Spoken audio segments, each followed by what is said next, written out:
Hi, everyone. I'm back. You're back. We're both back. I want to tell you about me breaking up with my phone. I learned about this book called How to Break Up with Your Phone, and I want to tell you how it's going because it's been about a week since I started this, and I want to tell you a little bit about why, a little bit about what I've done so far and what I've noticed. So, first of all, if you have been following me for any amount of time, you will know that I have a little bit of a fickle relationship when it comes to social media and when it comes to how addicted we all are on our devices. I feel it myself. I feel myself getting sucked in far more often than what I want to. I see the addictive nature and how it impacts me, how it impacts my children. I also notice how it impacts my clients. Many of my clients aren't even on Facebook or social media anymore because through our coaching, they've realized social media is not good for my mental well being. And so they stay off it as much as possible. So I've been having this kind of internal conflict, and I was excited, scared, and curious about if it was possible for me to break up with my phone, number one. And number two, how would I even manage to do that? Now, I realize that if you're watching me now, you may likely be watching from your phone, and that's totally okay. What I appreciate about this book is that it has been very non judgmental, very supportive, filled with great information. It has three phases to it. One is called the wake up, which gives a ton of research about how our phones are impacting our brains. Number two is the breakup, where you're kind of disentangling yourself slowly and steadily from your phone. And number three, the third phase is the makeup. How do you want to have a healthy relationship with your phone, and what might that look like? So, if you've ever had a fantasy of like going back and getting a flip phone or just throwing your phone away, but then not knowing how else you can do things, this may be that's where I was. I was like, I want to go back to a flip phone. And then I remembered what it's like to text on those flip phones, and it's terrible. So I want to tell you, oh, you can't hear any sound? Oh no, Sarah. I hope it's not just you, or I hope it's just you. I don't know what to tell you. Hopefully you all can hear me. If not, we'll figure that out in the replay. um, so let me just write back to Sarah. It may just be you, hopefully. Hopefully. Um, so what I was noticing, the first thing I did was I got clear about why. Why am I doing this? I am doing this because I I was noticing I was getting scattered. I was procrastinating more. My sleep was disruptive. Um, I was not modeling appropriate behavior for kids. I, I was just noticing it was just putting me in a funky place. And so the first thing I did was got clear about why did I want to do this? Why did I want to take this step?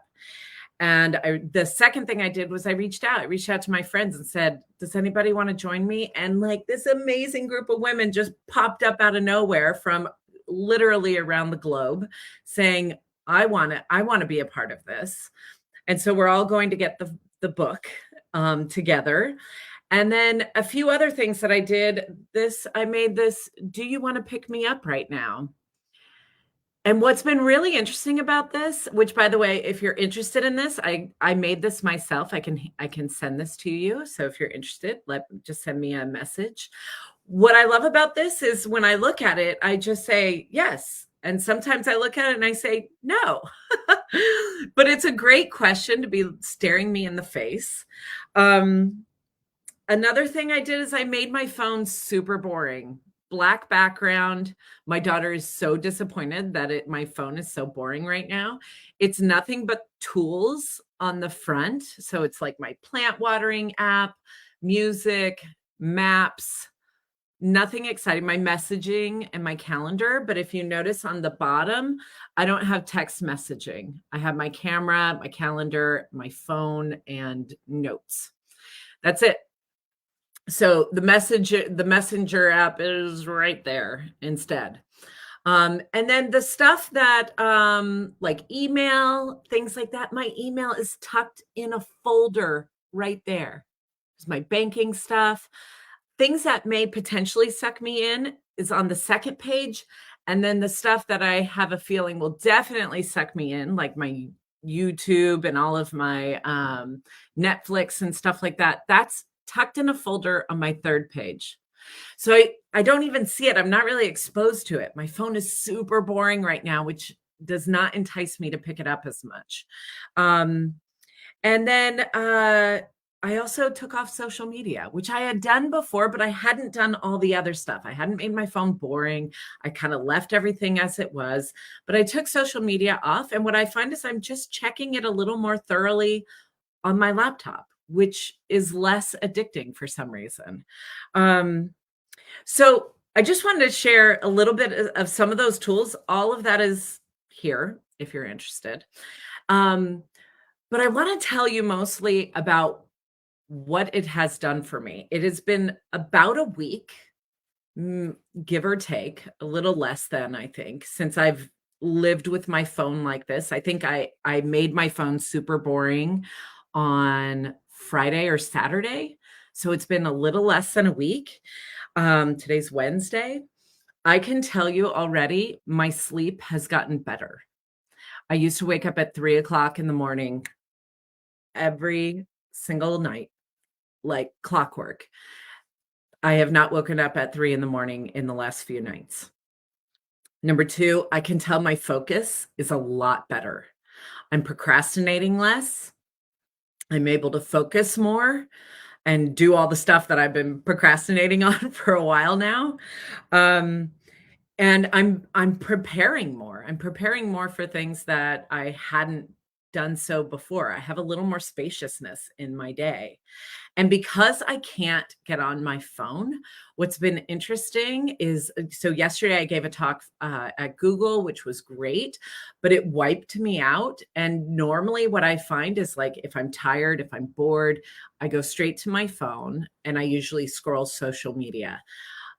Because I did not have that option, I turned on a music that was soothing to me, and I just laid on the floor and just experienced being tired and letting some music, like, feel good. I laid there for one song, and then I was like, "Ah, I feel better now," and I got back to the rest of my day.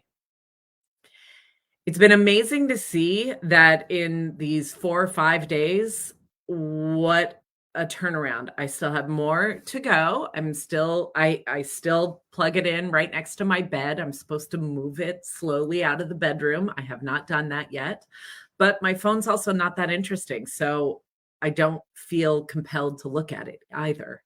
Um, so I wanted to just let you know about this possibility because I know I needed somebody to tell me about this.